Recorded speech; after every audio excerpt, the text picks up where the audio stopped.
ever see anybody come up here with a pizza delivery, we'll know who it's for. We'll know it's for Brett. John and Atlanta, we had a pizza, and I was like, wow. Even everybody got it, coaches, everybody. Wow. Like, with hospitality. Yeah. I can't believe it. Don't get a lot of that. One for this room, one for that room, one for this room. Yep. Yeah, man. Definitely don't see much of that anymore. There's no money for it. No chicken and fries in there. They take the bones and everything. So that's how we get them to come out to us every year. We try to never go out there and play for baseball. Oh, really? Because we just don't want to mess with it. They come to you. So what we do is, what I tell their coaches every year is, look, you guys come play with us, we'll feed you. That's nice. And for them, hell, a lot of those kids, they don't get a meal generally, and that's more food than they'll get in a week a lot of times. So that's kind of how we get them out there. We just tell them, look, we'll give you pizza, hamburgers, hot dogs, as long as you guys come out to us. You win about 21-0 usually. Yeah. Makes it a lot shorter It's night. a 5-inning game. Not having to drive for 40, 45 minutes back. Where you turn out and okay, about 10 people. I know. I mean, that's very nice. So you try to, I know at Wall Farm, we used to get CR chicks, a lady. Now we get nothing off the water. I'm saying, it was funny because the two ladies to take care of us. Never forget that room because it's okay. But I mean, we used to have a whole table full of CR chicks. Welcome back. Seminole Ridge, who already leads this football game 21-0, will get their hands on the football first here in the second half, as the Warriors will have to kick it away. Seminole Ridge has scored off of 2 block punts tonight and an onside kick for their 3 scores, and they came within a short time span and have built up really pretty much what seems like an insurmountable lead of 3 scores, mainly because Jupiter just has not been able to get the ball moving. Their first drive looked pretty impressive when they did start at their own 20-yard line and took it to the 40 of Seminole Ridge, but it stalled then, and since then I don't believe they've ever gotten that close again. Jupiter was able to get a couple first downs on that first drive, and then able to get the turnover on their first defensive opportunity, but then couldn't get anything going offensively again, had to punt the ball. Both 2 times that they punted the ball, they were blocked and gave Seminole Ridge a short field. They took advantage, scoring touchdowns both times, did not let up on the Jupiter team as they went for the onside kick up 14-0, surprised them, recovered that, scored another touchdown, and that's where we got to. And they did all that in about 7 minutes of game clock, which kind of shocked Jupiter, put them in a situation where I don't think we maybe looked at Seminole Ridge as somewhat of a better team than Jupiter, but we thought it would probably be a pretty good game tonight, especially with how much is riding on it. But Seminole Ridge is coming out, and they took command in the first half and lead here as we're preparing to start the second half, 21-0. But kind of waiting as looks like there was somebody injured being carted off the field down here on the north end zone. Well, Bart, I do see tonight Cody Wilson along the sideline. He's not in uniform, but Cody's standing down at about the 30-yard line, and he has his crutches off to the side, and it looks like he's not wearing any kind of a brace or anything on his knee, so hopefully he'll be ready to go for basketball season, or thinking he might be a little gingerly to start, but the junior looks to be in good shape. He's not on the field, but it's good to see him back healthy and getting around as well as he is tonight. Important part of the Jupiter athletic programs, and we hope the best. High driving kick that is going to hit and bounce finally into the end zone. And if that had not bounced in the end zone, that would have been a live ball. Yeah, they were a little nonchalant about that.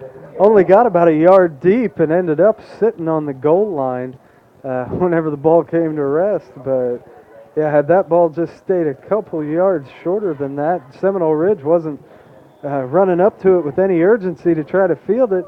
They could have been stuck back inside their own 5, or Jupiter may have came out with a quick touchdown to start the second half, but it did bounced just into the end zone. And Seminole Ridge starts their first drive of the second half at the 20-yard line.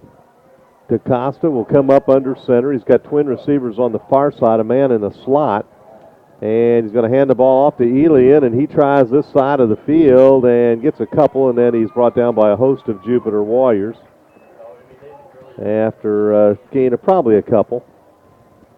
And call it second down and 8 from the 22. Gains a couple yards on their first play from scrimmage here in the second half, and Jupiter needing to bust them here quick and get the ball back and start putting some points on the board if they want to get back in this game and make it interesting. Wide receiver to the far side of the football field is Rache.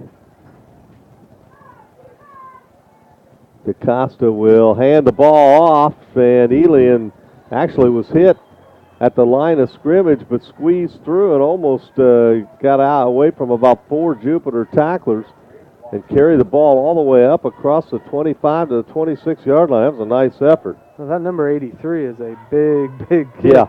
And he turned his back and just pushed that Jupiter line forward, and they were able to pick up a few yards. It's hard to recognize in football when you're doing play-by-play the guys up front, but boy, these guys up front for Seminole Ridge have just been dominant tonight. They've really been impressive. And they're going to give the ball off to the ball carrier, and he's going to be dropped. He fumbles the football. It's laying on the carpet. It's picked up by Jupiter, and they're not going to let him advance it. They do run it in, and I don't know why, unless they called the ball dead, because they almost had to. That's not going to be a fumble.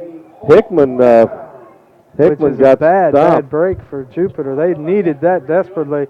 Had they ruled it a fumble, they could have picked it up and ran it into the end zone, but instead it's ruled down, and now Seminole Ridge will have an opportunity to punt this ball away, and very different field position possibly here for Jupiter to start. And they marked the ball to 25 instead of back inside the 20, so yeah, very big break there for Seminole Ridge. Here's a snap. It's a good one, and they get the kick away. We're going to have a flag thrown here. I think we're going to have a couple of guys taken down. We're taken down by the lineman on the right side here by Seminole Ridge, and they may kick this over. I think you may see this kicked over. They're going to keep everybody right there. If Jupiter has the option, you definitely have them kick this over. Oh, absolutely. After that bounce, that turned into a great punt. Plus, like you said, they were given a very generous spot, it seems, on that ball. As even forward progress where he was. He seemed to be back closer to the 20 than the 25, even though it was ruled down as opposed to a fumble. But they are going to have to re-kick this, and that's definitely the right decision. Well, what happened on that play, and you might have saw it on your screen, was there were 2 Jupiter players that were taken down off their feet on this, what would have been the left side. And the official saw that right away and called it immediately. Now they're going to spot the ball all the way back at the 10-yard line after the penalty, which means a 15-yard penalty. So it's 4th and 19 now. And now they will punt the ball after the penalty. And again, Jupiter should wind up in pretty good field position. That definitely helps a lot because that was a great punt. Had it stood, but Jupiter gets a little bit of a break. Jupiter's going to try to rush. They put the pressure on. Fair catch called for. Davis comes up and tries to make the catch, and he does. And they didn't give him much room to make that catch. The whole team was around him. That ball hung forever. He got some serious hang time on that football. That was a great job by Jerome to just stay with it and pull it in at what is the 34-yard line. So Jupiter with some great field position. But now comes the hard part, Bart. They got to do something with it. Got to move the football, and they did not show the propensity to be able to do that in the first half. Going to need to start doing it right here if they have any hopes of making this a football game. Here they go to the single wing. The ball snapped to Davis. He's going to try to get to the left side, cuts the corner, drives forward, got his shoulders moving forward. Takes the ball down inside the 30-yard line, down to about the 28, a gain of about 6. But, boy, he ran a long way for those 6 yards, Bart. He ran clear across the field And they are going to mark it at the 28-yard line, but I'll tell you what, that's going to be very tough to make that hold up. But that has been about the best running lane that the Jupiter team has had tonight, is trying to get to the outside. Well, that may be their only option, as they've shown that the strength of that Seminole Ridge defensive line has been a lot to try to overcome. 2nd and 4 there, and Xavier Carter gets the call straight up the middle. I believe that was number 8 that carried the football that time. It was.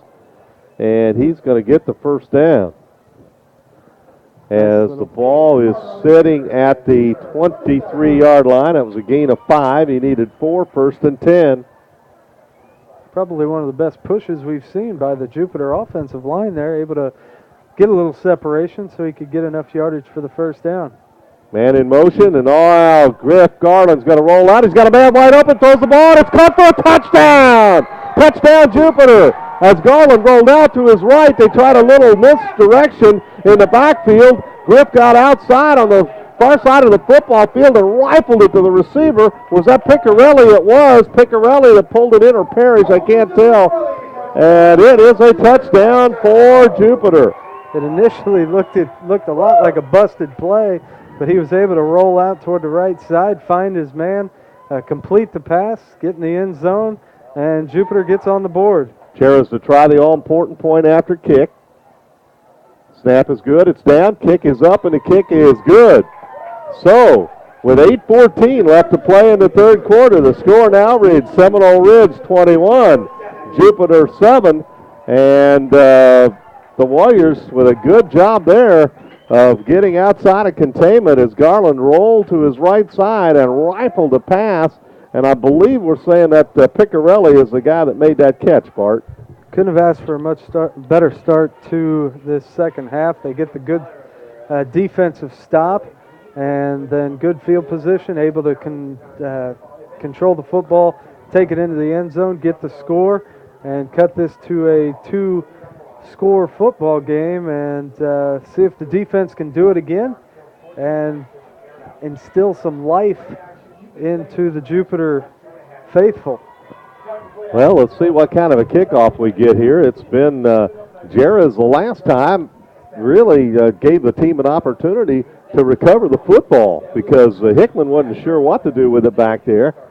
And we'll be watching to see what they do here. But I'll tell you what, best thing to do is probably just go ahead and kick it in the end zone again and make them go a long field, because they haven't done it tonight. All their scores have been short field. And Seminole Ridge is set up with it looks like an extra man forward, trying to protect against an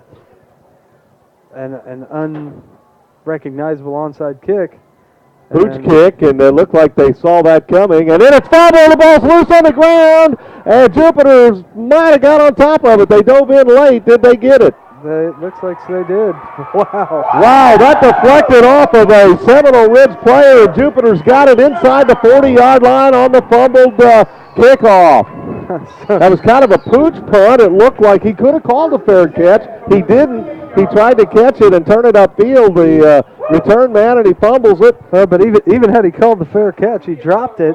Yeah. Which at that point it would have became live. So Jupiter able to recover, and very similar here for Jupiter to start this second half is what we saw out of Seminole Ridge in the first. They're going to try Davis to bounce on the left side. Not a whole lot there, and somebody grabbed him by the shoulder pad, and then a flag and another flag, and they might have got the face mask. I think you can grab a shoulder pad. You cannot grab the pads under the shirt, what they call the horse collar, and I'm not sure there if they got maybe a face mask, but I think that's going to get tacked on. Let's see where they did spot the football, Bart. Looks like it's at the 40, no, at the 36, so he gained what? And that's going to be a 15-yarder, and puts Jupiter into... I'm going to give him 5 on the carry, and then the penalty gets added on. Inside the 20. And the football is at the 20-yard line, 1st and 10. Jupiter's got to do something with it here. They're trying to make it a ball game. 7:54 left to play, third quarter, 21-7. The lead held by Seminole Ridge. Single wing. Single wide receiver, far side of the football field. A man in the slot for Jupiter. He's in motion. And had the ball straight off the middle, and boy, they fooled nobody. I think he'd been better off going to one of the other guys. Looks like they tried to run number 14? And like, he's shaken up. Looked like maybe a little bit of trickery because everybody seemed to run away from the ball carrier. We don't even have a number 14. He didn't have any blockers, but did not work for him as that one will go for no gain. And they'll try it again. 2nd and 10 at the 20. 14 who was carrying that ball, I think, shaken up, and he's out of the ball game, holding his left arm. So, the Warriors need to get a little closer. If Jarrett's is going to have a chance, Garland's going to throw the pass. He's got a man out there, but he was held up, and there's no flag. Wow. Can't believe that was not an interference call in the end zone because the defender had his hands completely extended